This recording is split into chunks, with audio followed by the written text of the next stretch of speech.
Sehat, Prof. Nah, oke. Alhamdulillah. Pagi kita mau kuliah lagi, ya. Jom terus. Mungkin Juli kayaknya sih program ada. Yang mudah-mudahan lah. Ya, Bapak Ibu bisa menjadi. Ya, setiap hari juga mungkin ngajarnya online terus. Itu nggak apa-apa lah ya. Yang penting daripada ini kondisinya seperti ini. Iya, Baik, saya meneruskan tentang materi penelitian kualitatif ya. Ini sebagai pembanding sekali lagi karena Bapak Ibu sudah mendapatkan di kuantitatif. Nanti setelah saya mungkin nanti Prof. Irfan memperkaya lagi tentang di case tadi di penelitian ke aspek desainnya atau perancangan. Baik, saya sesuai dengan diri saya kemarin saya sudah menjelaskan tentang bagaimana sih secara umum ruang lingkup penelitian kualitatif. Saya akan fokus saja memandu di bagaimana sih menulis bab 1 ini ya, supaya Bapak Ibu yang sudah menulis di kuantitatif tahu juga bab 1 itu harusnya apa saja yang ada. Itu ya. Nah, itu nanti sekaligus simulasi. Nanti kalau yang di kuantitatif boleh, ya mungkin saya agak mix nanti. Karena banyakannya kuantitatif nanti kan. Nah, apa aja yang ada di latar belakang gitu ya. Nah, itu supaya tercover. Sebab nanti kalau ujian prakualifikasi dokter pun ya nanti di PowerPoint-nya pointer-pointernya aja. Baik, yang pertama saya akan jelaskan sistematika dulu ya. Nah, saya akan memberikan bagaimana sih sistematika penulisan penelitian di kualitatif ini ya. Nah, supaya Bapak Ibu bedakan nanti dengan yang kuantitatif. Nah, di kualitatif ini sistematikanya sama sih, 5 bab sama. Babnya sama 5 ya. Nah, sistematikanya. Cuman yang nanti relatif bab 1 bab 2 memang agak relatif ada kesamaan. Yang bedanya bab 3, bab 4 itu beda banget ya, kualitatif kuantitatif ini. Bab 3 bab 4-nya beda. Jadi kalau saya ini kan di sistematika ini saya berikan ya. Nah, apa saja sih? Nah, ada 5 bab. Bab pertama ini latar belakang penelitian. Fokus penelitian. Nah, bedanya di kuantitatif itu latar belakang penelitian. 1.2-nya identifikasi masalah di kuantitatif itu. Ya, ada identifikasi masalah titik 1, titik 2-nya. Di kualitatif nggak ada, ya. Nah, jadi kalau di kuantitatif latar belakang masalah, ya di kuantitatif dulu nih. Kan Bapak Ibu udah dikasih belum Prof. Sidik mengenai sistematika bab 1? Sudah? Sudah kan? Sudah, Prof. Sudah. Latar belakang, identifikasi masalah, ya. 1.3-nya batasan masalah, 1.4 rumusan, 1.5 tujuan, 1.6-nya manfaat. Nah, di kualitatif cukup 5 aja. Jadi nggak ada identifikasi, nggak ada batasan. Nah, supaya beda ya, nggak ada batasan. Nah, latar belakang penelitian, fokus penelitian, rumusan masalah, tujuan penelitian, nah, manfaat penelitian. Oke, itu bab 1. Ada 5 subbab. Kalau di penelitian kuantitatif ada 6 subbab ya, ada 6. Ya. Itu yang udah Anda peroleh di Prof. Sidik ya. Nah, jadi supaya harus pahami.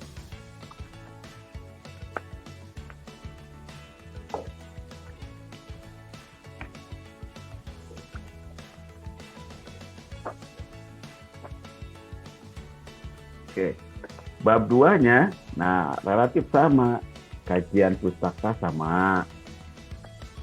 Kerangka pemikirannya sama. Cuman di sini, nah bedanya di kuantitatif itu kajian pustaka, kerangka pemikiran, dan hipotesis. Nah, kalau di kualitatif, kajian pustaka, kerangka pemikiran, dan proposisi. Nah, proposisi namanya ya. Nah, nanti subbabnya ada kajian pustaka, kajian penelitian sebelumnya, ya.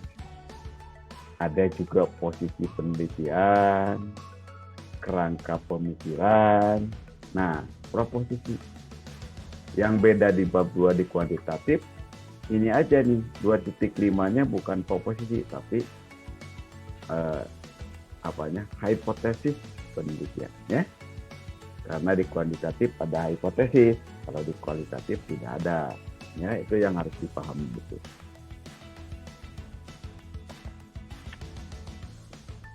Oke, ini sistematikanya ya. Nah, di kualitatif. Khususnya nanti saya akan berikan dulu, nanti saya di bab 1 saya akan ulas bagaimana isi dari bab 1 yang harus ada, ya. Nah, ini sistematika. Bab 3 di penelitian kualitatif ini nanti yang modeling juga relatif sama ya. Modeling sama. Hanya bedanya di bab 3 rata-rata. Nah, di bab 3 ini beda banget. Beda banget. Kualitatif itu kalau di kuantitatif kan metode yang digunakannya apa, lokasi penelitiannya apa, ya. Kemudian operasionalisasi variabel, begitu kan. Nanti populasi sampel, begitu kan. Metode pengumpulan data, analisis data, kelayakan model. Nah, ini kalau di sini juga alasan menggunakan metode kualitatif kenapa? Nah, gitu. Jelaskan. Why? Mengapa menggunakan metode kualitatif? Apa sih alasannya? Nah, kedua, tujuan studinya exploratory research. Exploratory. Kalau di kuantitatif, explanatory. Ingat ya. Kuantitatif, explanatory. Kalau di dalam kualitatif, exploratory. Explore itu mengeksplor ya, mendalami sampai membahas mendalam. Kalau explanatory di kuantitatif hanya menjelaskan di balik angka itu apa maknanya. Ya. Nah. Kemudian nanti 3.3 studi kasus. Nah, maksudnya sifatnya studi kasus. Tinggal pilih tunggal atau jamak. Nah, single case atau multi case. Tinggal pilih. Kalau lingkupnya agak banyak, multi case. Kalau lingkupnya satu saja, single case. Ya. 3.4-nya desain penelitian. Nah, desain penelitian itu berkaitan dengan prosedur penelitian. Nanti alat analisis, unit analisisnya siapa. Nanti keterkaitan data dengan proposisi. Keterkaitan data dengan proposisi itu ini sama dengan operasionalisasi variabel di dalam penelitian kuantitatif. Namanya di kita keterkaitan data dengan proposisi. Atau bisa juga menggunakan bahasa yang lain.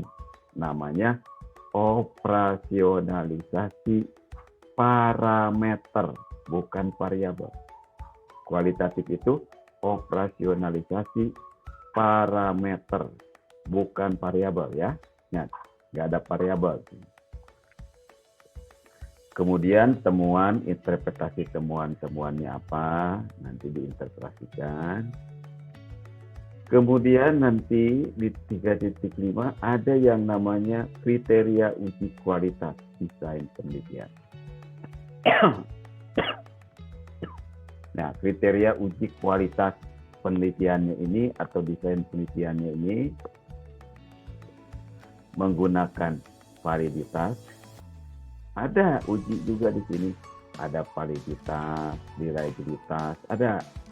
Cuman menggunakan bahasanya validitas kontrak, validitas internal, validitas eksternal, reliabilitas. Ya, ada. Cuman tidak menggunakan statistik. Nah, di kualitatif non statistik. Uji valid dan reliabilitasnya tidak menggunakan statistik. Ya. Kemudian nanti jenis dan sumber datanya apa. Kemudian teknik analisisnya menggunakan apa. Ya, teknisnya bisa menggunakan triangulasi, dan sebagainya. Nah, ini bab 3. Nanti saya berikan dulu sistematika di kualitatif, nanti yang berminat sampai bab 5. Nah, bab 1 apa, bab 2 apa, tadi sudah saya jelaskan. Bab 3-nya ini beda dengan yang kuantitatif, beda banget ya dengan yang kuantitatif, sangat beda. Nah, kalau udah dipahami ini metode penelitiannya ya. Nanti bab 4-nya begini. Nah, bab 4-nya modelnya gini, coba. Ya. Bab 4 ini. Nah, ini jadi nanti ini.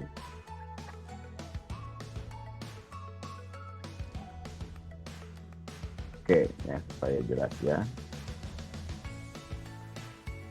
Sudah bingung. Oke. Nah, ini bab 4.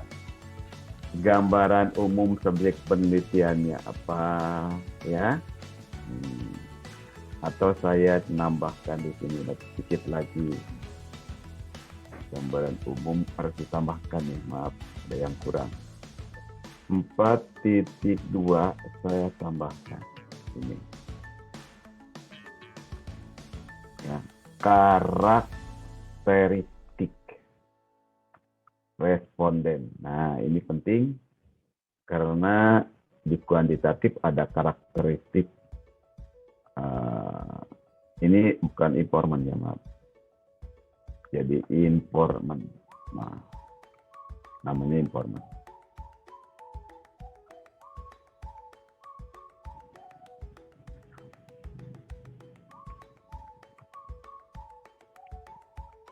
Oke, ini saya rubah, ditambahkan ada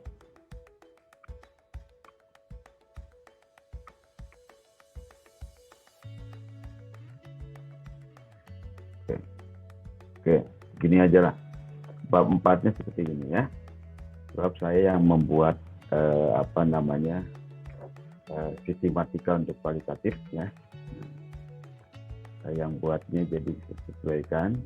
Pertama nanti di kualitatif gambaran umum tentang subjek yang diteliti, ya objeknya yang diteliti, maksudnya tempat penelitian itu bagaimana gambarannya ya. Kemudian karakteristik informannya. Nah, kalau di kuantitatif kan ada karakteristik responden. Jadi kalau di sini karakteristik informan. Jadi informannya itu siapa saja yang Bapak Ibu pilih ya. Nanti dia pekerjaan jabatannya apa, expertnya apa gitu. Jelas. Jadi jelas. Oh, yang saudara wawancara itu ini kriterianya, karakteristiknya. Dia punya jabatannya ini ya. Kemudian keahliannya, kompetensinya ini. Nah, itu dijelaskan. Dibuat tabel aja ya. Kemudian nanti interview secara mendalam. Nanti melakukan interview, melakukan berdasarkan proposisi tadi, melakukan interview berdasarkan proposisi ya, analisis. Nah, ini sebetulnya saya kalau informasi mendalam tentang proposisi sebetulnya ya. Interview mendalam ini tentang proposisinya. Nah, ini ya, sebetulnya ini mendalam. Nah, ini aja supaya jelas lagi ya, jelas lagi. Saya ini kan oke. 4, 3, 1 ada.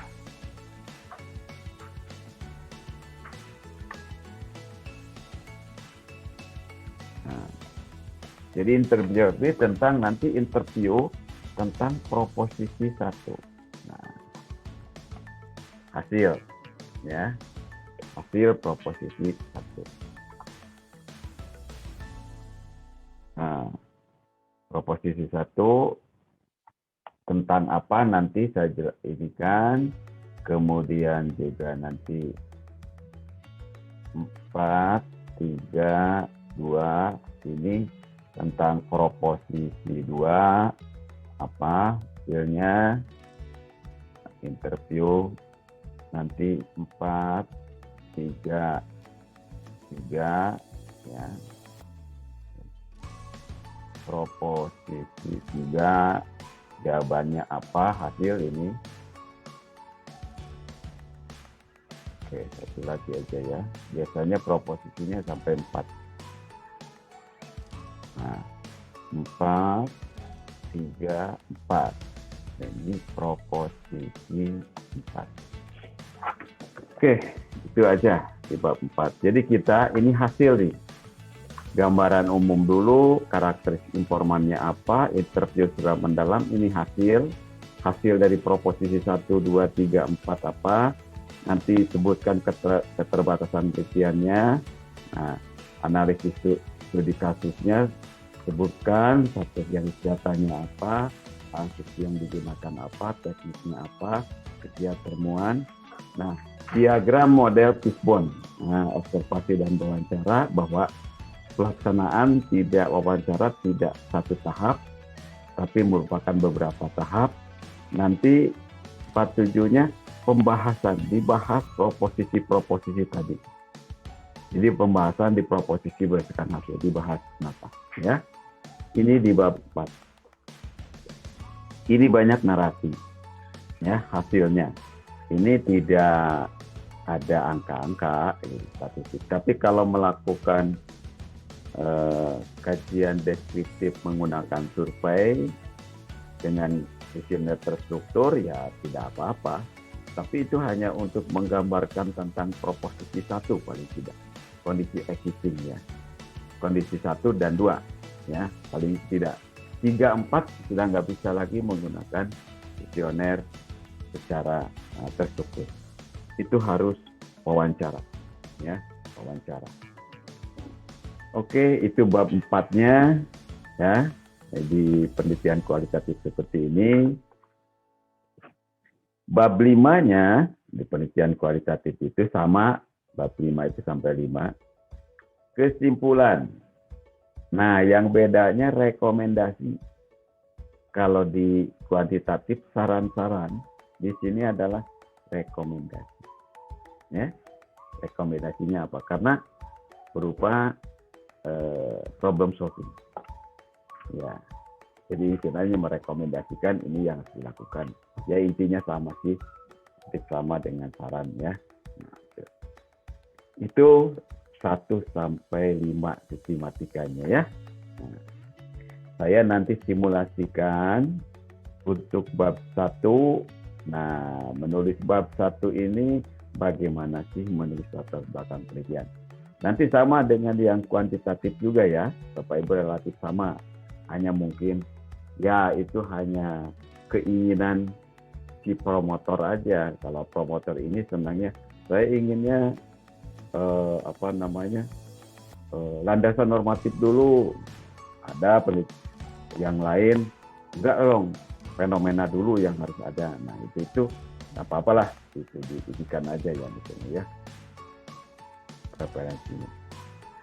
Oke, sekarang saya ingin menjelaskan di bab 1 ya. Oke, ya.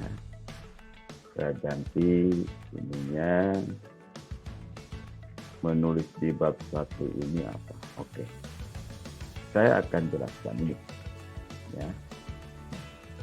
Ini kan pendahuluan. Bab 1 ini latar belakang penelitian. Sekali lagi, titik 1-2 itu fokus penelitian. 1.3 rumusan masalah. 1.4 tujuan penelitian. 1.5 manfaat ya. Nah, saya akan mengulas sekarang bagaimana menulis di latar belakang penelitian. Silakan Bapak Ibu cabang aja penelitiannya yang sudah di kuantitatif sudah paham. Oh apa sih? Nanti kalau ada yang mengerti mau di kuantitatif boleh ditanyakan supaya jelas ya. Dan nulis kuantitatif kualitatif jelas.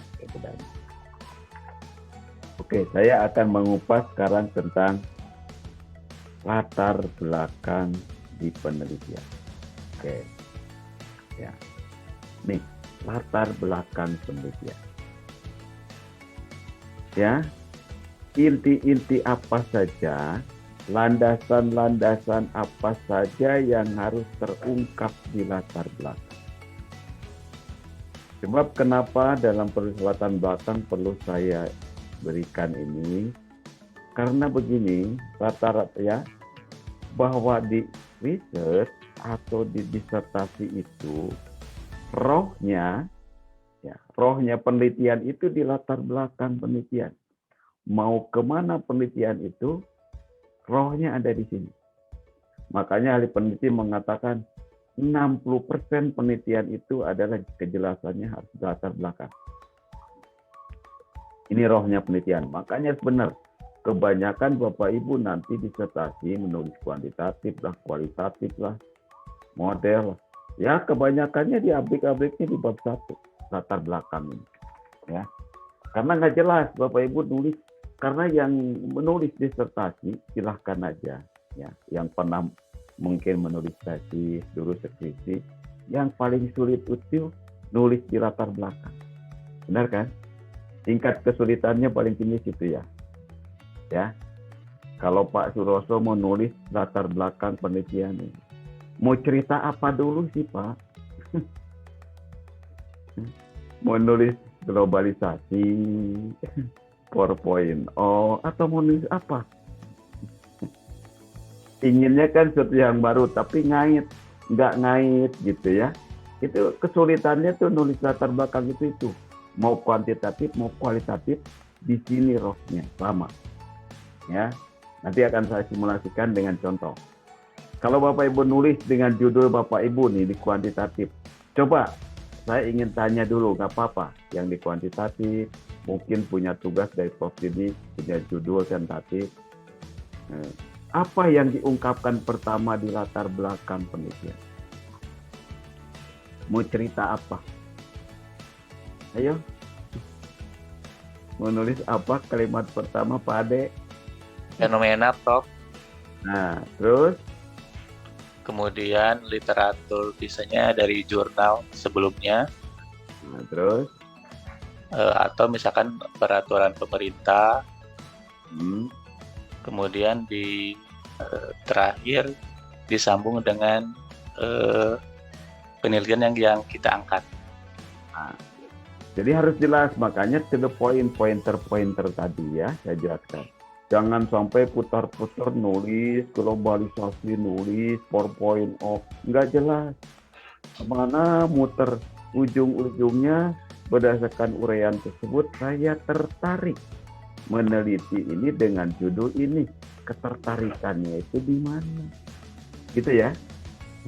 Tertariknya apa? Kan Bapak Ibu sering kalau dosen nih ke mahasiswa nanya, kalau nanya mah gampang. Coba jelaskan kenapa Anda mengambil judul itu. Nanya mah gampang ke mahasiswa. Saya sekarang Bapak Ibu saya tanya oleh saya, kenapa Bapak Ibu tertarik meneliti itu? Alasannya dengan judul itu. Saya uji gitu. Kan sering Bapak Ibu kalau nanya ke mahasiswa, kenapa Anda sih alasannya meneliti judul itu? Si mahasiswa pasti ngejawab gitu. Gitu ya. Nah sekarang Bapak Ibu saya tanya oleh saya, kenapa Bapak Ibu meneliti itu? Karena ada masalah, Prof. Hah? Karena ada masalah, Prof. Ya, cuma ada masalah aja. Pak Dede? Masalah fenomena. Ya. Nah, terus? Ada apa lagi? Kenapa? Karena ada ketertarikan fenomena, Prof. Nah, kenapa Bapak Ibu saya tanya kenapa menelitinya di situ? Tempatnya kenapa? Problem solving, Prof. Karena dekat dengan tempat saya bekerja. karena tempat tinggal saya di sana. Karena di tempat itu ada masalahnya, Prof. Ada masalah. Terus kenapa di situ? Kan di tempat lain juga Bapak bisa saja kalau lakukan penelitian. Mungkin masalahnya ada. Kenapa Pak Ade misalkan di mana nih? Pak Ade itu dari mana? Ars, Prof. Ya, ya. Atau Pak, kalau Pak tadi misalkan Pak penelitiannya di Karawang Pak, kenapa? Kemudahan, Tempat tinggalnya di sana. kemudahan akses, Prof. Oh, kalau misalkan Bapak alasan Pak Dede, Pak karena saya tinggalnya, misalkan Pak Dede di mana tinggalnya? Saya di Cimahi, Prof. Ya, penelitiannya di Cimahi, seharusnya misalkan, kenapa penelitiannya di sana?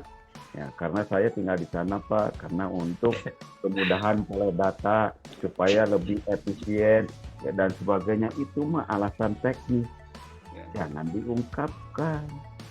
Ya, curhat yang begitu mah jangan diungkapkan disertasi. Kami juga tahu gitu. Kalau untuk efisiensi juga mudah begitu, kenapa tuh mungkin sekolah? Nah, jadi harus alasannya tuh alasan ilmiah. Oke, alasannya harus alasan ilmiah, ya, terutama tempat nanti.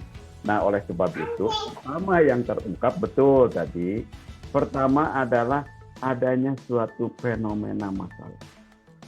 Berangkat dari suatu fenomena, ya, fenomena masalah. Nah, ini di kualitatif, di kuantitatif juga sama. Silahkan ada fenomenanya. Kalau nggak ada fenomenanya ngapain diteliti? Kan harus yang aktual, begitu kan ya? Harus aktual data-datanya, dan sebagainya. Nah, kalau di kualitatif karena memang berangkat dari suatu fenomena masalah. Misalkan begini, masalahnya apa? Bapak Ibu, karena ini case study di suatu tempat, satu daerah, ya, beda, tidak bisa digeneralisasi. Jadi masalahnya beda fenomenanya dengan masalah di kuantitatif. Kalau kuantitatif pasti masalahnya makro.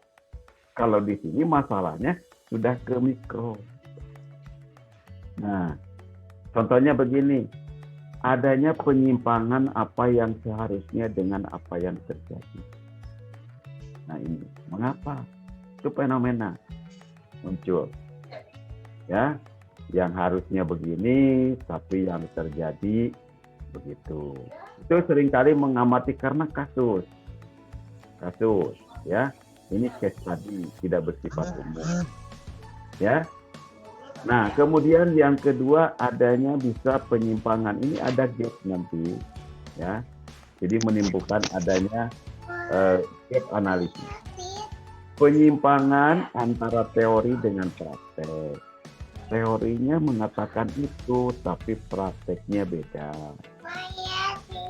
Contohnya begini, Bapak Ibu itu, ya, misalkan dikatakan teori jika harga itu murah, demand-nya berarti akan tinggi.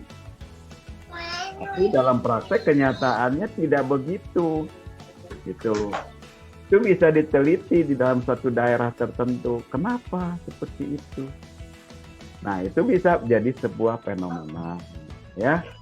Penyimpangan antara aturan dengan pelaksanaan, penyimpangan antara pengalaman masa lampau dengan yang terjadi sekarang, ya. Nah, ini kalau di kualitatif itu karena case study. Kalau di kuantitatif beda, fenomenanya bukan seperti ini. Munculnya sebuah fenomena baru, ya, yang layak untuk diteliti, ya. Kaitannya dengan variabel gini, misalkan daya saing Bapak Ibu yang ngambil SBM, daya saing Indonesia itu rendah dibanding negara-negara ASEAN. Mengapa seperti itu fenomenanya, ya? Jadi apa penyebabnya? Telusuri, nanti masuk ke lingkup di daerah yang Bapak Ibu teliti. Itu karena penelitian kuantitatif makro sifatnya, komprehensif, lebar, luas, ditarik ke mikro. Kalau di penelitian kualitatif sudah fokuskan saja ke konteks sosial yang ada di satu tempat itu. Ya, nah, ini dukung dengan data yang kredibel dan up to date.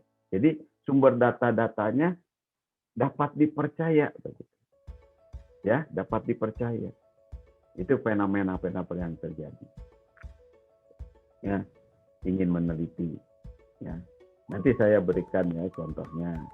Itu fenomenanya terus terjadi. Mengapa ya seperti itu? Nah, tapi nanti konteksnya di dalam konteks bahasan penelitian yang sudah teliti ya, berkaitan dengan fenomenanya ya. Bukan fenomena secara umum, bukan, tapi nanti konteksnya dengan tema atau topik yang akan kita teliti. Jadi pertama harus ada landasan fenomenal, sama dengan kuantitatif. Cuman beda isinya aja. Fenomena di kuantitatif beda dengan kualitatif. Ya. Kedua, empirik. Nah, data faktual. Datanya, ini fenomenanya ada, ternyata betul tadi. Masalahnya ada, Pak.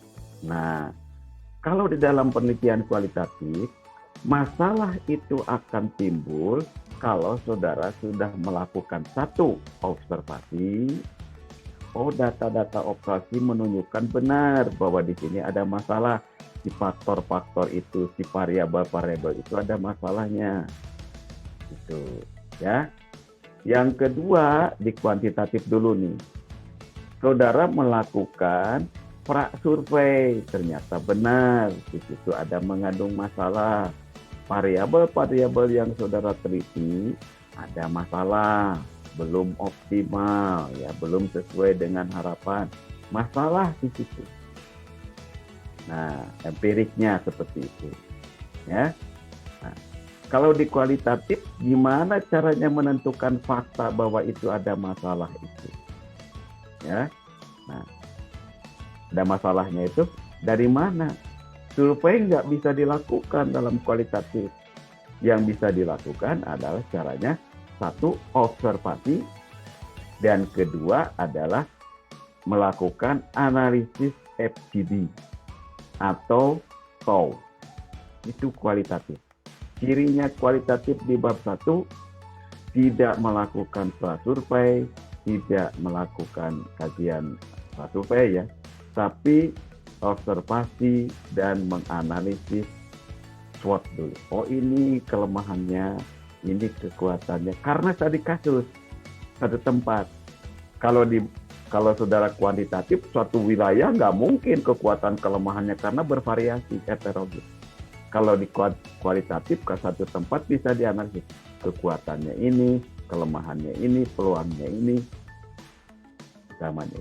Ya, ini di kualitatif. Jadi data empirik harus jelas. Oke, ya, data empiriknya harus jelas. Jadi lakukan analisis SWOT. Jadi analisis SWOT-nya gimana? Nggak usah dikasih angka-angka bobot rating, nggak usah.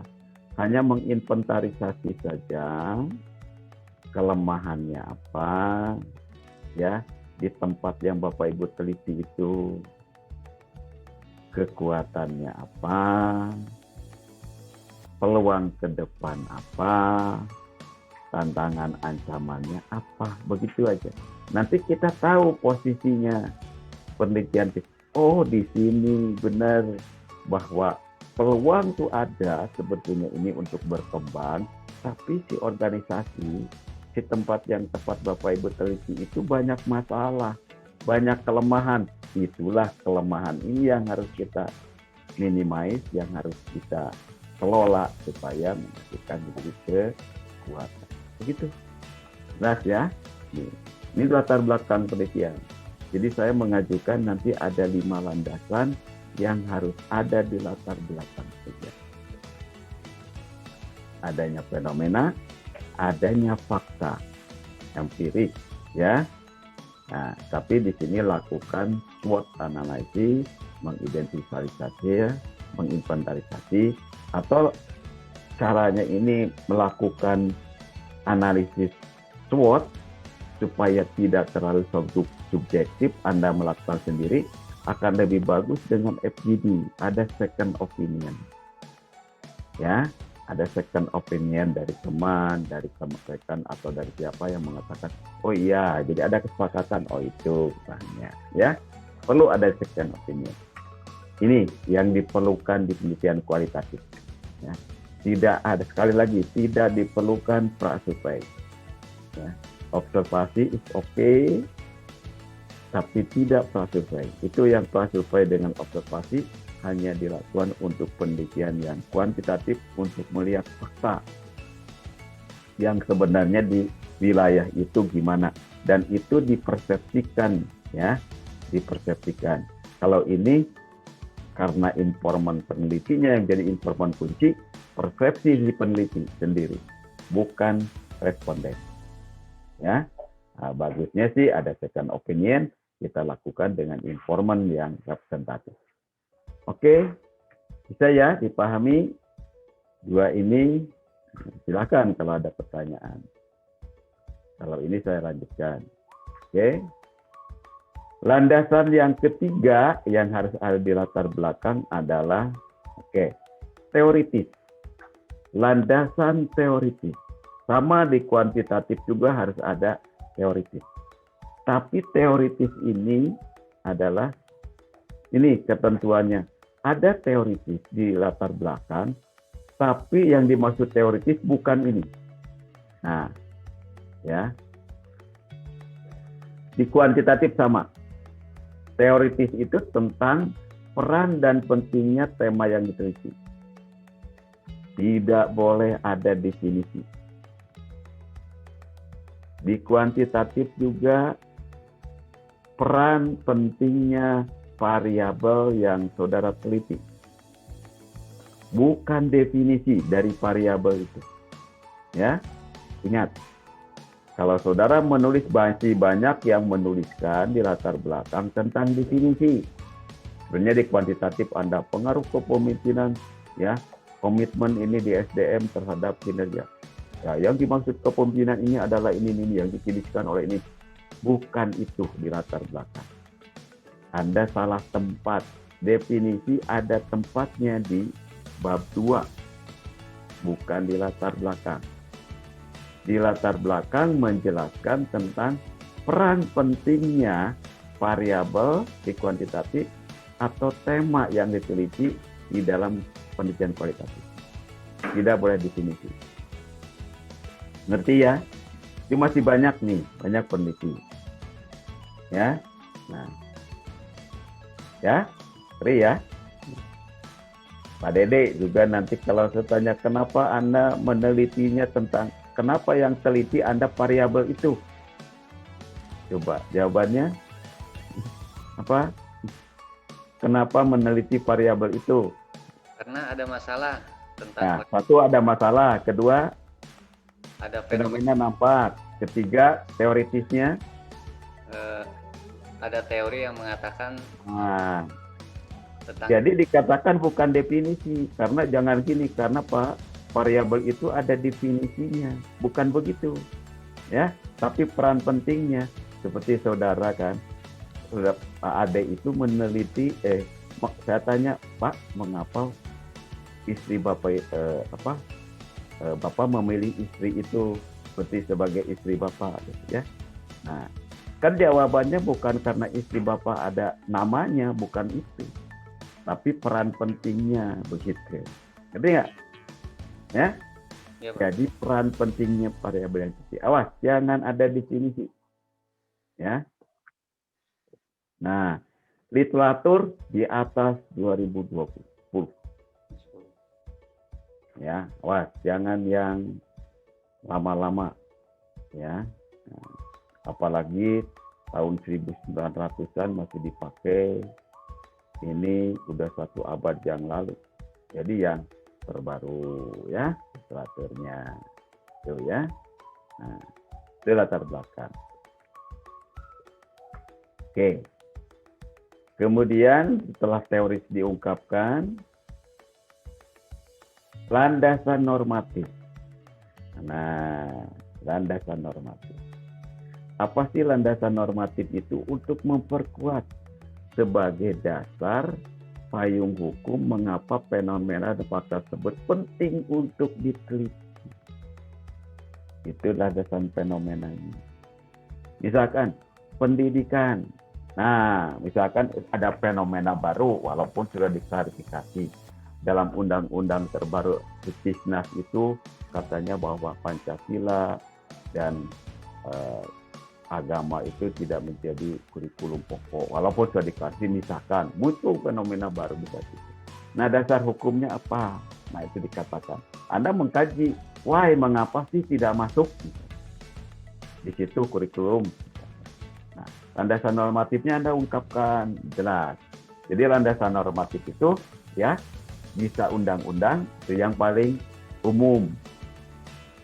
Bisa permen, bisa perda, atau bisa normatif itu ketentuan yang perusahaan dikeluarkan oleh perusahaan atau organisasi itu. Ya, nggak apa-apa. Jangan ke undang-undang terlalu umum itu. Kebanyakan di kuantitatif di situ gitu ya. Undang-undang. Nah, tapi bagusnya yang lebih spesifik lah. Ya. Permen, perda kalau ada, pergub ya, atau peraturan dari perusahaan itu sendiri. Peraturan dari organisasi. Oke. Yang terakhir itu di latar belakang harus mencakup ini peraturan yang terbaru. Alasan pemilihan lokus. Nah, ini penting. Mengapa Anda meneliti di penelitian di lokus itu? Dijelaskan ya. Nah, karena tadi nggak ada Bapak Ibu nulis di latar belakang landasan fenomena ini, landasan faktanya ini, gitu ya. Landasan teori nggak usah. Bahasa kalimat biasa aja, ya. Tapi kalau Anda untuk presentasi boleh dikelompokkan landasan fenomenanya ini, Pak. Landasan faktanya ini, teoritisnya ini, normatifnya ini, gitu ya. Tapi kalau Anda menulis dalam narasi bab 1 tidak perlu ada landasan normatif, tapi kalimat biasa aja. Sehingga Anda mengatakan kenapa Anda memilih lokus penelitian tersebut. Ya. Jadi Anda menjelaskan tadi, pertama karena adanya fenomena, kedua faktanya terbukti ada masalah, ketiga secara teoritis penting dan bisa diuji, dan normatifnya adalah mendukung. Ya, itu alasannya. Jadi 4 alasan yang tadi itu mendukung Anda mengapa penelitian Anda dilakukan di sana. Ya. Jadi alasan ilmiah dan logis mengapa tempat penelitian dijadikan unit observasi. Dan ini sering ditanyakan pada saat nanti SUP, SHP kadang tertutup, mengapa Anda melakukan penelitian di sana? Coba argumentasinya apa? Itu sering ditanya. Kalau belum ada, disarankan harus ada tambahan. Oke ya, ini yang harus terlihat di latar belakang. Kuantitatif pun sama, hanya kontennya yang berbeda. Ya, konten yang berbeda. Fenomena tadi, faktanya, lakukan observasi survei secara teoritis. Pentingnya variabel, bukan tema, variabel-variabel yang diteliti. Kenapa pentingnya? Ya, nah, dasar hukumnya apa? Hanya nanti di kuantitatif mengungkapkan karena Anda menggunakan paradigma di kuantitatif itu variabel independen, ya, intervening, dependent. Nah, karena kalau kuantitatif kan sudah saya jelaskan di awal perbedaannya sudah sangat ini di awal ya, sudah jelas, sangat jelas, rinci dari awal.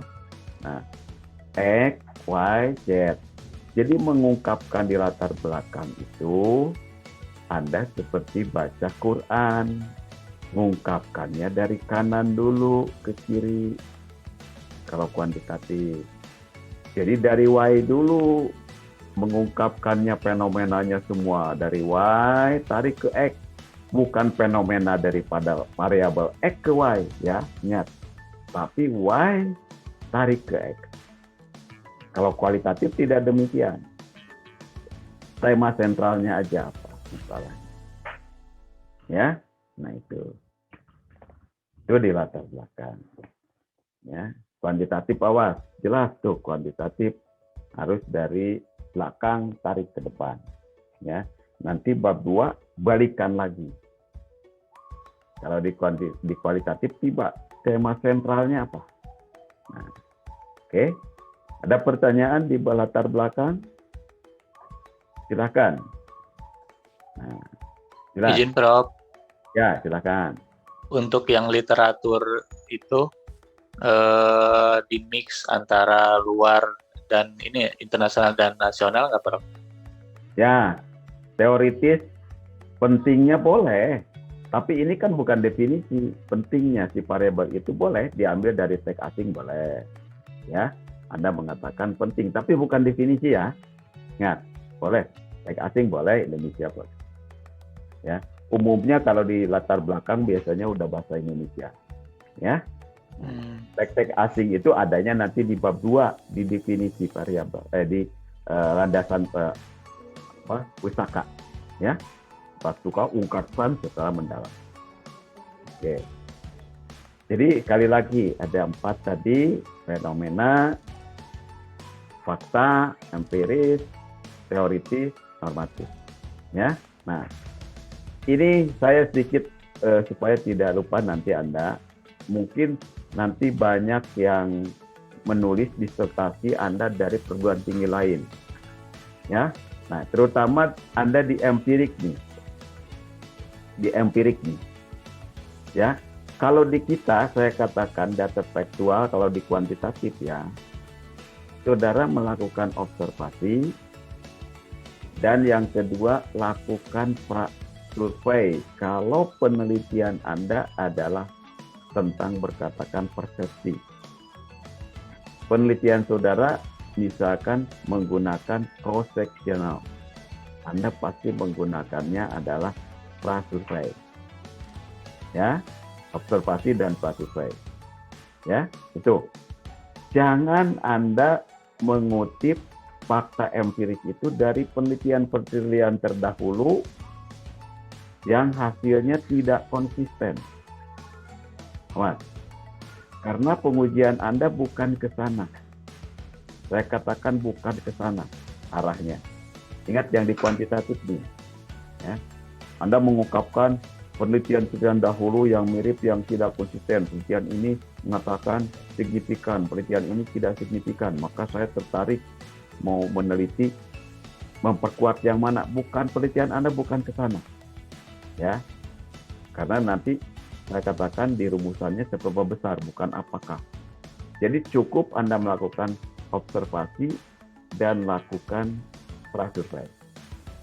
Kecuali kalau saudara Bapak Ibu yang mau mengambil konsentrasi nanti di keuangan, menggunakan data sekunder, tidak perlu prasurvei. Cukup observasi saja data-data yang sifatnya time series. Ya, bukan cross-sectional, tapi time series. Ingat ya? Oke. Ya, nggak apa-apa. Saya jadinya ngajegang nih, ngajarkan jadi kuantitatif juga ya. Nggak apa-apa. Supaya jelas maksud saya. Oke, ini udah jelas ya. Saya sedikit simulasi nih.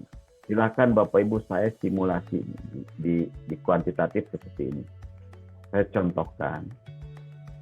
Penelitian itu contohnya simulasi konten pada latar belakang penelitian. Judulnya begini, misalnya kualitatif itu begini. Strategi penguatan budaya organisasi berbasis inovasi dalam upaya meningkatkan daya saing perusahaan. Studi kasus Bank Syariah Indonesia pasca merger. Cukup. Judul kualitatif seperti ini. Tidak ada banyak variabel, tidak.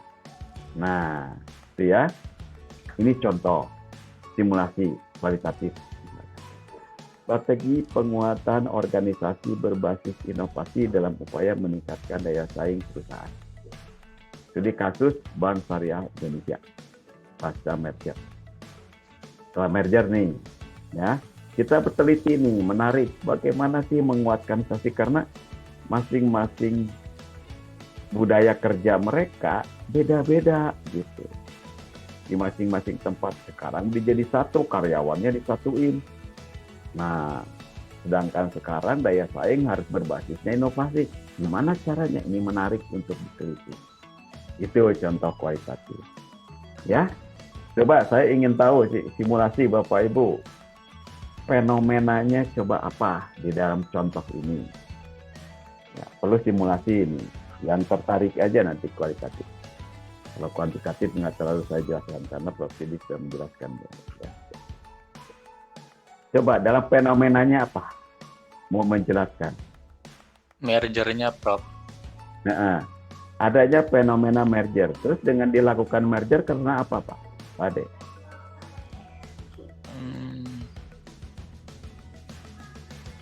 Aturan pemerintah mungkin, Prof. Ya, itu mah nanti normatifnya. Normatif. Penguatan syariah, Prof. Penguatan untuk apa? Ekonomi syariah. Nah, Efisiensi perusahaan, Prof. efisiensi. Munculkan itu fenomena. Jadi, kenapa sih dilihat harus dimergerkan? Nah, dimergerkan karena fenomenanya begini di Zanari. Banyak sekarang intervensi bank-bank asing masuk. Bank-bank bernuansa syariah dari Malaysia, dari mana-mana masuk. Sedangkan kita bank-bank milik pemerintah itu masih partially. Seolah-olah dia bersaing dengan masing-masing. Itu fenomena. Perlunya ini untuk penguatan daya saing, penguatan adanya fenomena merger. Untuk menghadapi persaingan global. Begitu ceritanya. Ya, fenomenanya seperti itu. Perlu sekarang makanya dimergerkan. Nah, begitu. Dimergerkan. Jadi ini berbasis inovatif meningkatkan daya saing. Jadi syariah ini harus kuat di Indonesia. Nggak usah banyak, satu, tapi pasar globalnya dia kuat. Nah, itu contoh fenomena. Ya, kenapa dimergerkan bank syariah? Itu fenomena. Ya. Bank banyak sekarang yang di-merger kan. Bank Indonesia dulu di-merger dan kenal syariah sekarang. Ya. Atau Pak Ade mau meneliti yang fenomena menarik, ide boleh aja. Ya. Saya ingin merekannya misalkan di bulan Ramadan ini misalkan melihat fenomena Bapak ya, melihat fenomena. Kalau di tidak bulan Ramadan ini tempat hiburan, karaoke keluarga, sebagainya masih berjalan, banyak orang cari hiburan. Di bulan puasa, nah karyawannya diliburkan, gitu ya. Bisa ke pemandu lagu diliburkan karena pandemi.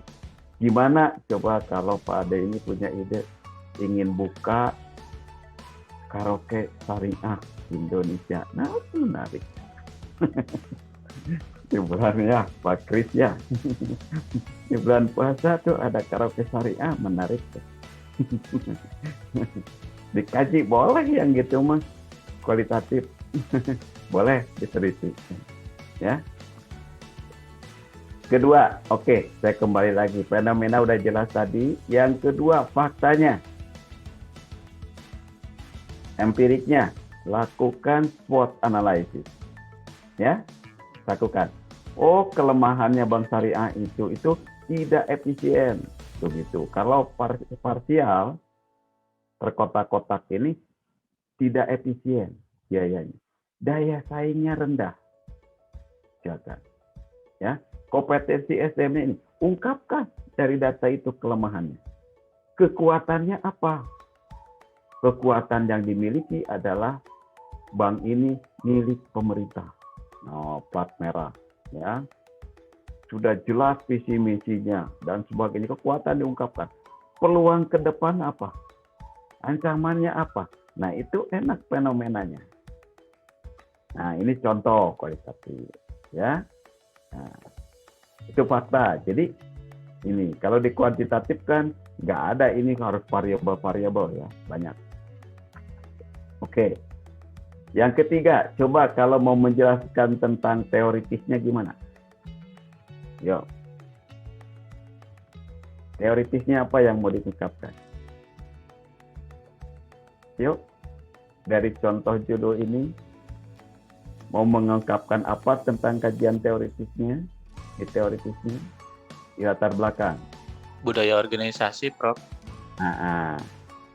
Tentang pentingnya budaya organisasi, pentingnya inovasi, dan pentingnya daya saing. Itu aja yang diungkapkan. Ya, penting dan peranannya budaya organisasi, budaya dan organisasi, pentingnya inovasi, bukan definisi inovasi. Pentingnya inovasi, pentingnya daya saing. Ya, itu aja.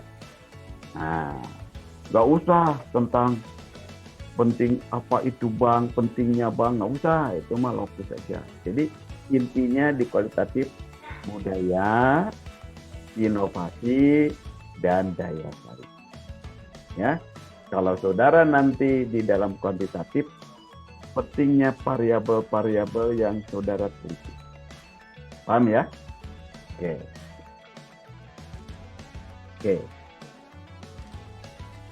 Yang kedua, yang ketiga maksud saya, empat ya.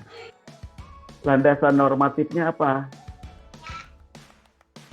Berarti peraturan presiden, peraturan menteri yang menggabungkan Menteri Keuangan yang menjelaskan perlunya penggabungan merger bank-bank tersebut. Aturan-aturan di perusahaan yang menjelaskan di bank syariah pentingnya penguatan budaya dan sebagainya. Itu jelas ya. Nah, jadi nanti yang alasan saya Bapak Ibu meneliti di bank syariah karena jelas tadi fenomenanya nampak. Kedua, secara empiris memang ada masalah. Yang ketiga, secara teoritis ini penting untuk dikaji. Di timur itu basisnya adalah budaya. Ya, negara-negara timur bisa basis budaya. Perlu dikaji dan peranannya sangat penting. Dan aturan-aturannya ada. Itu sehingga nanti saudara tutup kalimat di latar belakang itu berdasarkan uraian yang sudah setelah diuraikan di latar belakang, maka saya tertarik untuk mengkaji atau meneliti strategi penguatan budaya organisasi berbasis inovasi dalam upaya meningkatkan daya saing perusahaan, studi kasus Bank Syariah Indonesia pasca merger. Titik. Sudah, itu latar belakang Anda. Ya, jelas. Jelas, tegas, rinci. Kuantitatif juga sama, silahkan. Cuman variabel. Nah, sekarang sudah saya jelaskan secara detail latar belakang. Tidak boleh lagi Anda nanti kesalahan itu berulang latar belakang. Baik kuantitatif, kualitatif ya. Kemana-mana nggak jelas. Ujung-ujungnya terlalu sudah banyak menulis, mau berhenti, udah aja ketertarikan judul. Nggak mengkait. Ya. Nah, itu arsitektur penelitian Anda. Kesananya nanti gampang mengalir saja. Ya, mengalir. Nah, kalau di kuantitatif kan nanti harus diidentifikasi permasalahannya itu. Nah, penelitiannya itu positif mintanya identifikasi minimal 2 kali dari rumusan yang dipermasalahkan. Waduh, dicari-cari jumlahnya apa. Tapi nggak seperti itu. Harus ada di latar belakang terungkap. Jangan mengejar, kebanyakannya mengejar jumlah. Tiba-tiba muncul aja di permasalahan. Nah, itu juga nggak benar. Itu banyak juga yang salah di situ kalau saya memeriksa yang kuantitatif ya. Karena kalau kuantitatif saya sudah biasa lah. Jadi saya udah tahu di mana ininya ya. Jadi saya tertarik di kualitatif itu, ingin saya mencoba variasi lain dalam penelitian ini ya. Kuantitatif sudah sangat standar, jadi tahu di mana link-linknya yang harus jelas. Nah, di kualitatif ini agak berbeda, jadi saya tertarik untuk mengkaji link dalam. Oke, jelas ya semua untuk menulis latar belakang. Nanti yang mau masalahnya penelitian kuantitatif kualitatif silahkan jelas. Cukup jelas? Nggak ada pertanyaan? Izin Ya. Prof. Silahkan. Untuk bab 1 ada minimal halaman nggak Prof? Untuk Ya. misalkan kualitatif. Jangan terlalu banyak lah. Antara 20 sampai 25 kewajaran. Ya. Antara 20 sampai 25 halaman. Di kuantitatif juga rata-rata itu. Ya. Ya. Tapi jangan terlalu 20 lah cukup lah. Tapi kalau 15 10 terlalu singkat. Ya tergantung. Siap. Baik Prof. Jelas ya? Oke. Sekarang kalau Bapak Ibu udah paham tadi dengan konteks ini, contoh ini, saya akan masuk ke 1-2-nya. Yaitu tentang fokus permasalahan. Nah, fokus masalah. Ya. Nah, di sini fokus masalahnya adalah apa? Fokus masalah ini di kuantitatif seperti di batasan masalah. Ya, seperti di batasan masalah. Ya. Ini. Cuman tidak diidentifikasikan karena masalahnya di kualitatif sudah terlihat di latar belakang. Kalau kuantitatif perlu diidentifikasi dulu permasalahannya karena variabelnya banyak. Karena diuji, karena pengaruh diuji pengaruh nanti nggak mungkin 100%. Pasti ada epsilon. Nah, itu yang disebut mengidentifikasi masalah. Kalau di sini enggak, masalahnya sudah terlihat tadi di latar belakang, difokuskan aja. Jadi kalau dari contoh tadi, silahkan masalahnya kira-kira apa? Tentang tema sentral yang diteliti, misalkan apa? Ya. Budaya organisasi pasca merger, Prof. Ya. Inti masalah tema sentral yang diteliti adalah berkaitan satu dengan budaya organisasi, inovasi dan penguatan daya saing. Nah, daya saing. itu aja. Itu tema sentralnya ya. Ya. Jadi sebutkan tema sentral yang diteliti adalah satu budayanya, organisasi, inovasi, dan daya saing. Itu tema sentral yang sudah diteliti. Sebutkan. Ya, tema sentralnya. Kalau di kuantitatif nanti yang adanya di batasan masalah. Variabel yang diteliti adalah gini-gini, bukan di fokus. Kedua, fokus masalahnya itu adalah lokus penelitiannya di mana? Tadi. Bank syariah, Prof. Bank syariah. Begitu aja, to the point ya, fokus masalah itu. Kami menginginkannya to the point. 1, 2, 3, jangan narasi putar-putar nggak jelas. Ya, jangan terlalu lebay. Udah poin aja, plak, kena enak ya. Ketiga, nanti pendekatan penelitiannya. Nah, saya ini rubah dikit ini informannya. Oke, informannya nanti siapa? Silakan.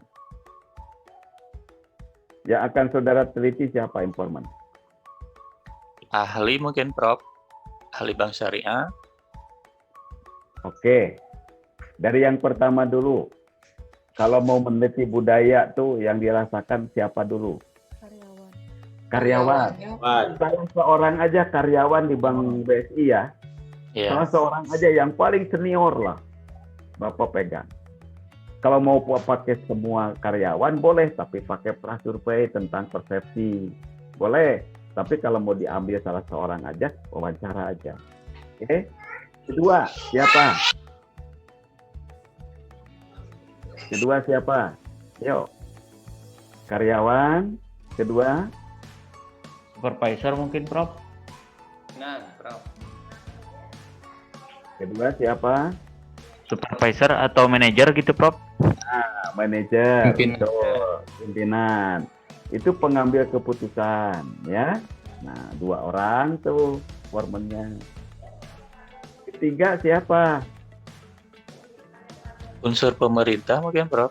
Nah, Bank Indonesia, Prof. Bank Indonesia pengambil kebijakan. Bank Indonesia yang menginikan atau yang apa namanya? Kalau dulu siapa? Kan PJOP siapa? Apalagi saya. Ya, dari Bank Indonesia. OJK gitu, Prof. Oh, OJK kalau masih ada ya. OJK, Pak, diminta pandangan-pandangannya. Atau dari Bank Indonesia salah seorang perwakilan aja, nggak usah manajer sebagainya. Yang representatif. Berarti 3 orang kan? Ya. Keempatnya siapa?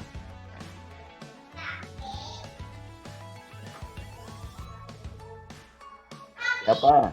Ahli mungkin ahli Nah, syariah. Pakar atau ahli.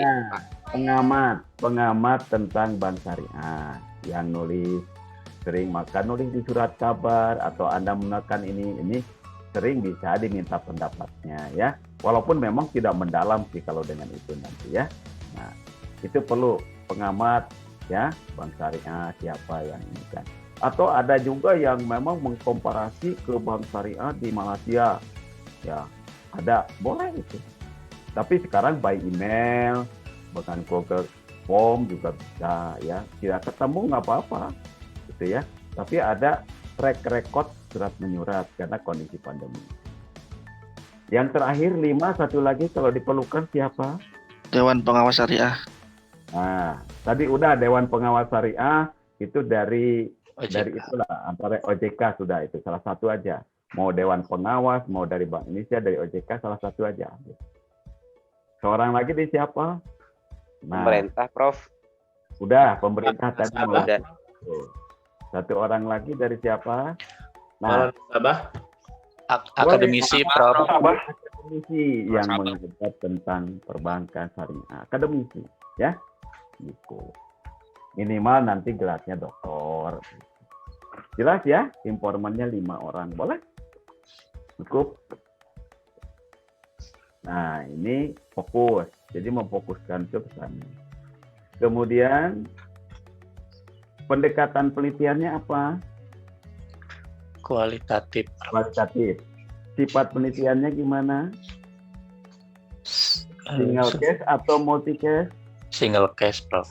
Single case. Sudah aja begitu. Nah, ya.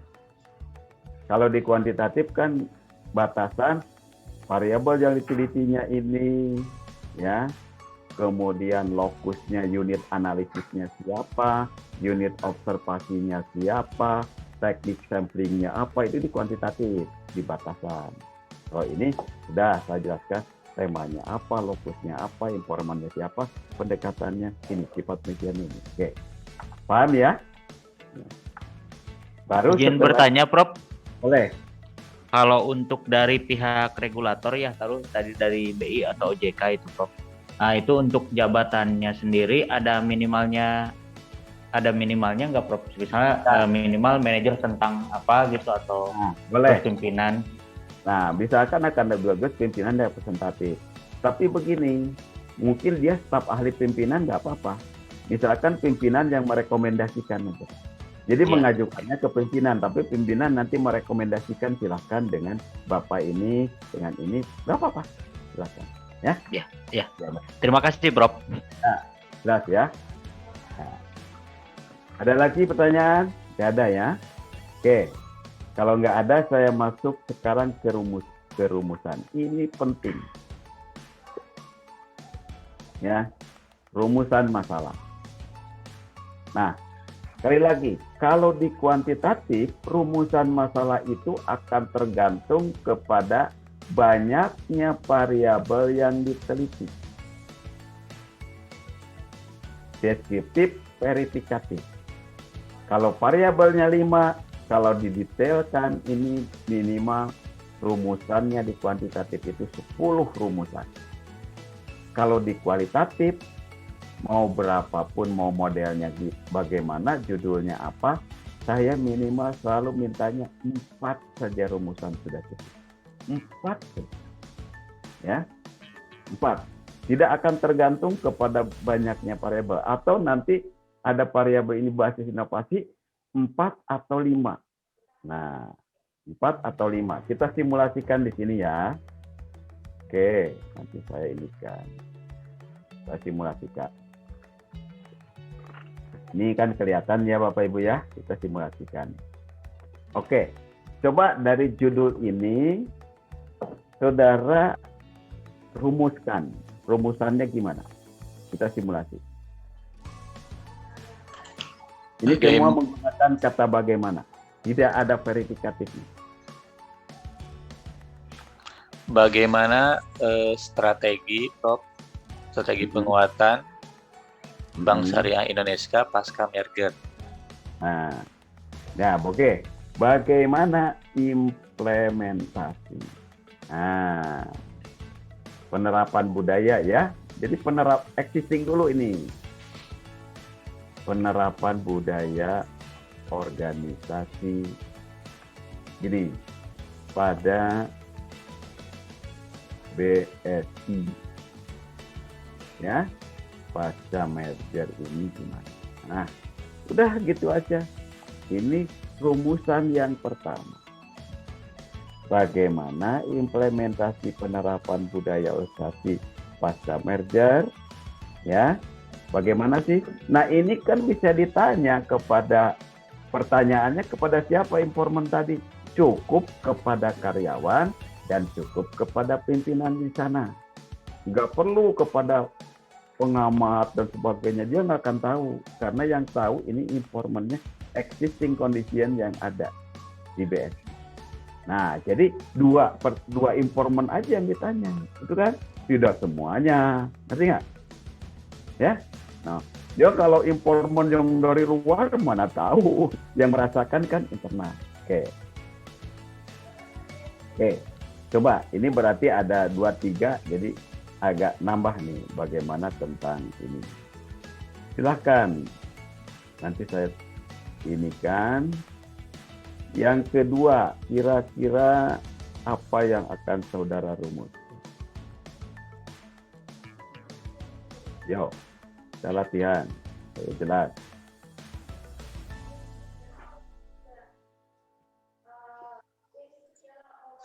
Bagaimana inovasi, Prof? Tuh. Oke. Kedua, bagaimana inovasi? Inovasi, peningkatan daya saing. Jangan dulu dikaitkan. Kita existing dulu aja. Bagaimana inovasi yang dilaksanakan? Nah, yang dilakukan pada BSI. Bank ya, Syariah Indonesia. Ya? Pasca merger misalkan, nggak apa-apa. Pasca merger. Nah, ini juga existing. Ini kondisi yang sebenarnya ini. Jadi informannya juga kepada informan internal aja di bank. Ya? Oke. Nah, mulai sekarang nanti berkembang kita. Yang ketiganya itu adalah kita akan menanyakan, nah, karena ini, nah, nanti ditanyakan lagi nomor 3.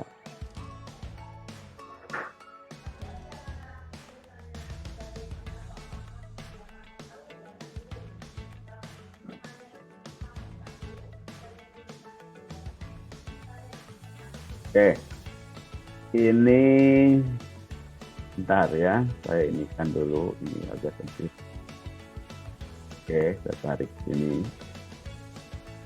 Nanti saya tarik sini. Ketiga,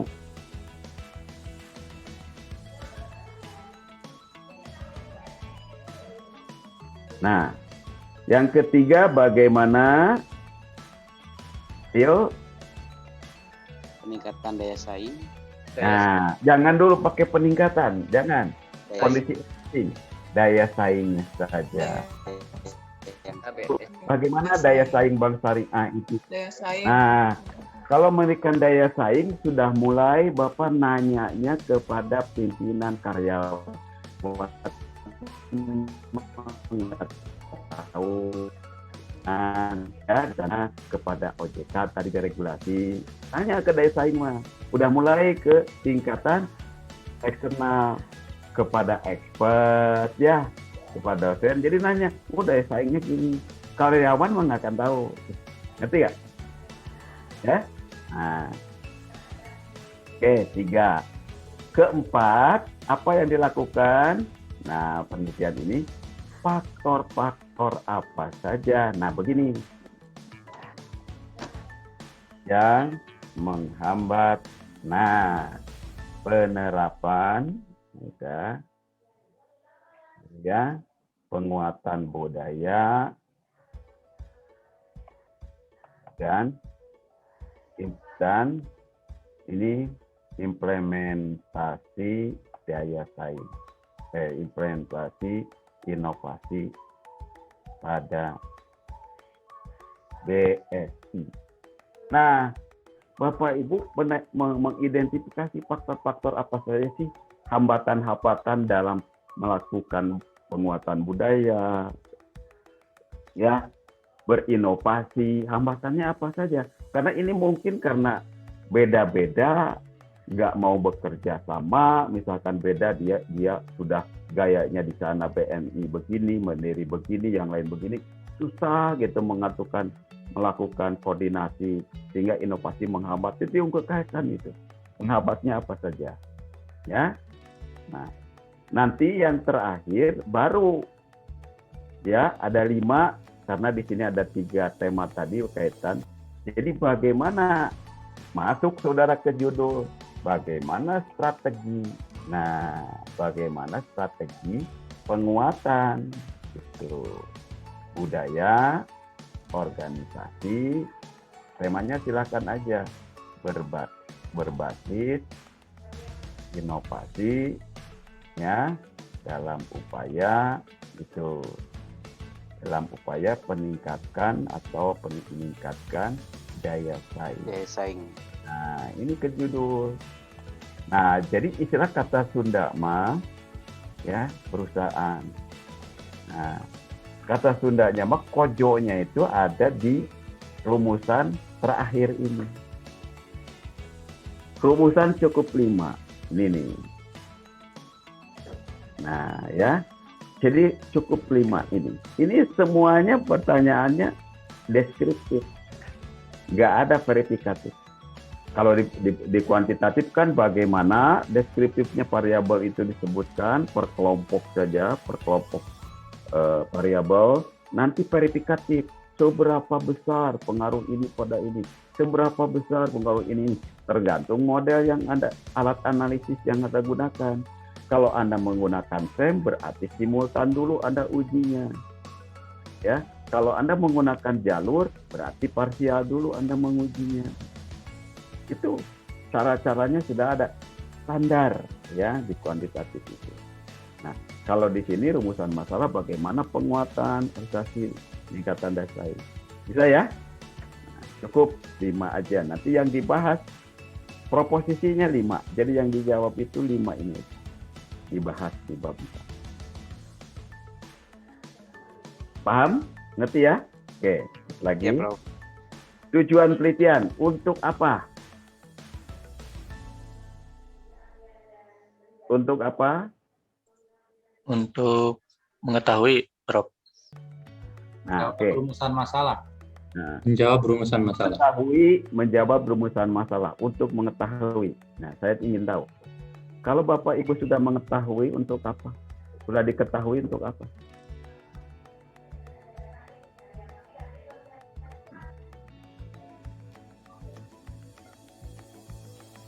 Menganalisis dan menjelaskan. Nah, kalau S3 begitu, jangan mengetahui saja tuh, ya. Nah, mengetahui, mengkaji, menganalisis tuh gitu. Jangan mengetahui saja ya. Jadi nanti mengetahui yang rumusan sama tadi ya, tapi kata bagaimananya dibuang. Ingat, yang kuantitatif juga begitu sama. Kadang-kadang di copy paste, nanya lagi tujuan penelitian, nanya lagi gitu, ya. Jadi kata bagaimananya dibuang. Ya, ingat nih. Nah, sedikit saya menjelaskan. Nah, rumusan masalah di kuantitatif harus pakai tanda tanya. Mutlak harus pakai tanda tanya ya. Karena pertanyaannya nanti essay. Kalau rumusan masalah di kuantitatif Anda jangan pakai kata tanda tanya, walau pertanyaannya bagaimana seberapa besar. Nggak usah. Karena itu sifatnya penelitian itu pernyataan, bukan pertanyaan. Ya, nanti di kuesionernya bukan pertanyaan, tapi pernyataan. Di kuantitatif nggak perlu pakai tanda tanya, di kualitatif wajib pakai tanda tanya. Question mark. Oke, jelas ya. Nah, nanti mengkaji yang 5 ini. Nah, copy aja ini semua. Kata bagaimananya dibuang. Ya. Jadi mengkaji implementasi, inovasi, daya saing, faktor faktor yang menghambat gitu ya, strategi. Nah, gitu ya. Itu tujuan. Awas. Yang menganalisis itu yang sesuai dengan yang tadi saya katakan ini sesuai saja dengan rumusan ya. Fokus pada rumusan. Jadi rumusan 5, tujuan pun 5. Ngerti ya? Kata bagaimananya, seberapa besar di kuantitatif dibuang. Jangan ada. Kebanyakan begitu, di copy paste, tempelin lagi. Tujuan Anda apa? Nanya lagi bagaimana. Nah, nggak begitu. Itu di rumusan. Ya? Oke, ngerti ya? Terakhir. Nah, ini udahlah tadi. Manfaat penelitian. Nah, manfaat penelitian. Manfaat yang diharapkan dari penelitian ini, nah ini manfaat nanti akan berkait dengan rekomendasi loh, dengan saran. Kadang-kadang peneliti manfaat saja sudah. Malah di saran harus mengkait dengan ini. Karena manfaatnya harus tujuannya ke manfaat ini. Oke. Manfaat teoritis. Jadi pengembangan ilmu. Nah, kontribusi bagi pengembangan grand teori Anda. Boleh? Grand teori Anda apa? Bapak Ibu, apa grand teorinya? Nah, bukan. Grand teori Anda itu manajemen. Nah, gitu. Jadi pengembangan bagi ilmu manajemen, ya, khususnya nanti gitu, dan teorisasi. Kontribusi bagi pengembangan middle. Nah, Anda kalau middle itu Anda ngambil SDM bagi pengembangan SDM. Kalau Anda mengambil pemasaran, bagi bidang ilmu pemasaran. Kalau Anda mengambil keuangan, keuangan. Operasi, ke middle. Kontribusi dalam pengembangan tema. Temanya tadi apa? Oh, budaya. Budaya dan inovasi berarti pengembangan di kontribusi aspek budaya. Nah, organisasi. Ada teori corporate-nya budaya organisasi. Ya, daya saing ada. Kedua adalah manfaat praktis. Nah, ini guna laksana bagi pengambil keputusan, bagi pengambil kebijakan. Nanti boleh bagi peneliti lain disarankan apa oleh Anda direkomendasikan. Bagi peneliti itu sendiri, bagi Anda sendiri untuk apa? Ini manfaat praktis. Ya. Nah, ini kepentingannya. Bab 1 jadi selesai ya. Sama di kuantitatif juga begini. Karena apa? Saya mengharapkan nanti Bapak Ibu sudah saya jelaskan. Apa bedanya tesis dengan disertasi? Satu kriteria disertasi itu harus ada dalil. Makanya Bapak Ibu nanti kalau sudah menulis disertasi, mau sidang terbuka, saya wajibkan membuat 7 buah dalil. 7 buah dalil. 2 dalil dari hasil penelitian, 2 dari bidang keilmuan Anda, 2 dari sikap Anda sebagai bidang akademis. Setelah jadi doktor ingin tahu sikap pandangan Anda bagaimana, ya.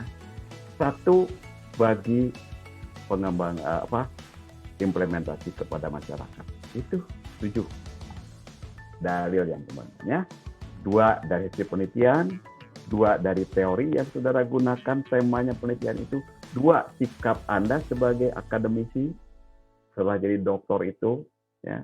Mungkin begini sikap Anda filosofi dalil. Wah, saya mau jadi doktor ini. Sok aja kalau ngajar mahasiswa yang nanya macam-macam ya saya gertak. Nah, itu sikap Anda begitu atau lebih bagus. Nah, 1 bagi kepentingan masyarakat ilmu itu. Oke? Nah, makanya ini penting benar. Sudah pas? Ya. Nah, untung saya ngajarnya pagi-pagi masih seger. jam setengah nggak. Kalau kemarin saya lemes ngajar dari jam 9 sampai jam 4 sore. Tapi bukan di Unpad, ngajar di mana-mana. Jadi itu ya, karena ya beginilah konsekuensi jadi dari pengusaha UKM itu saya buka lapak di mana-mana ya. Lapaknya di mana-mana. UKM kan gitu Pak ya. Lapaknya di mana-mana ya Pak ya. Iya. Sehat terus, Prof. Ya. Oke, silakan bisa dipahami ya. Bab 1 sudah. Nanti Anda bisa menerapkan juga bedanya dengan yang di kuantitatif, Anda juga akan terapkan ya. Untuk itu ini mudah-mudahan apa yang saudara bisa peroleh bermanfaat, membuka wawasan kualitatif ini, kuantitatif begini dan sebagainya ya. Ini pilihan, sekali lagi bukan saya mengarahkan Anda ke kualitatif, tidak. Silahkan hak Anda untuk mau di mana penelitian Anda. Oke. Sebelum saya akhiri, silahkan Anda pertanyaan barangkali atau nggak ada? Cukup. Pertanyaan? Ada, Prof. Izin, Prof. Silahkan. Ya. Kalau untuk proposal, apakah mirip sama seperti ini atau bagaimana, Prof? Proposal? Ya. Nah, kalau proposal, ya proposal Anda harus narasi, Pak. Seperti menulis umumnya, Bapak menulis di tesis bab 1, 2, 3-nya lengkap. Tapi kalau nanti untuk ujian namanya prakualifikasi doktor, bentuknya di PPT ya, untuk presentasi Bapak poin-poinnya aja. Poin-poinnya saja. Jadi gini tadi latar belakang, landasan fenomena, track. Nah, apa saja. Nggak usah terdetail. Faktanya begini, teoritisnya ini, bab 2-nya fokusnya gini. Namanya berpoin. Tapi kalau isi di dalam disertasinya, Bapak harus uraikan berkalimat-kalimat yang umum. Itu ya Pak ya? Nah. Baik, Prof. Terima kasih, Prof. Ada lagi? Saya, Prof. Terkait informan penelitian, Prof. Berarti kalau nanti di proposal seandainya tidak sesuai pas nanti sudah kita masuk ke penelitian ya Prof ya, itu boleh berubah tidak Prof? Misalnya dari expert judgment-nya gitu, dari akademisinya gitu. Atau memang pas pada saat proposal kita harus sudah menyusun siapa-siapanya Prof? Nah, fleksibel itu mah tentatif saja. Ya, kualitatif itu bebas nilai. Silahkan itu siapa aja ya yang dilakukan itu. Besok berubah-ubah.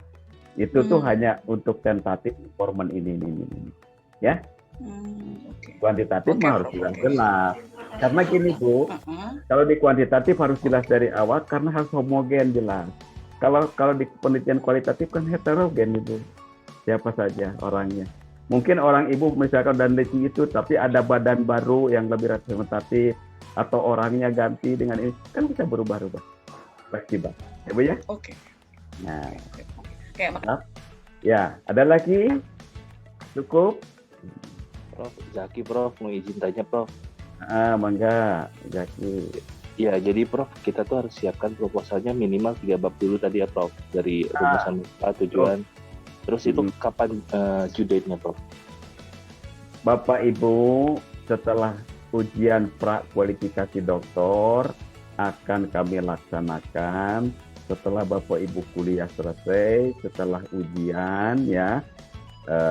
Walaupun memang nilainya belum dikeluarkan, tapi biasanya nanti hasil itu di belakang. Kalau informasinya ada yang nggak lulus dan setugas biasanya individual, itu nggak diumumkan ya, kekurangan. Nah nanti Bapak Ibu sudah selesai, kemudian proposal dibuat, ya, semua akademik sudah terpenuhi, administratifnya juga mungkin dipenuhi, maaf karena kewenangan saya di administratif mengantarkan, tapi masalah di keuangan dan sebagainya ada di pasca. Bapak Ibu sudah memenuhi syarat belum pembayarannya? Kalau belum bayar sama sekali nggak akan diantarkan ya. Kalau sudah memenuhi, nah kami nanti dijadwalkan Bapak Ibu 6 orang presentasi di depan. Kalau lulus berarti Bapak Ibu sudah calon doktor, kandidat dokter.